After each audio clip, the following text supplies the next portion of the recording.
Good look at these two kids because you're going to see a lot of them, and they're going to say, here they come and yonder they go. They come on like we the people and go off like gangbusters.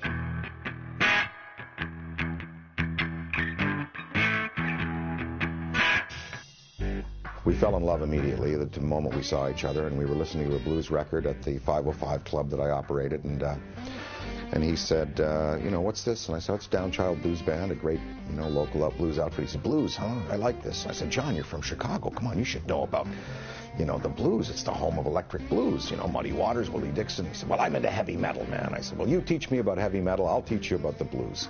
But the two of them, of course, bonded immediately and became a team in the early days of Saturday Night Live. My recollection is that they started to perform as the Blues Brothers to warm up the audience before we would go on the air live at 11:30. That was really how Danny got on stage with us, with the band, and was playing a bit of harp at the time.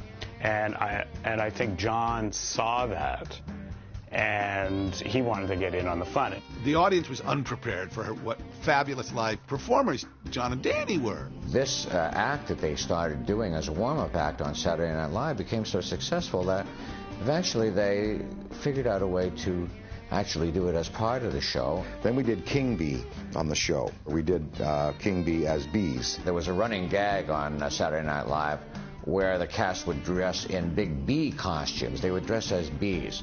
John hated to have to put that costume on. That was no secret. But the one time he didn't hate it was when he put the bee costume on with the shades and sang, I'm a king bee baby. I'm a king bee. I can buzz all night long.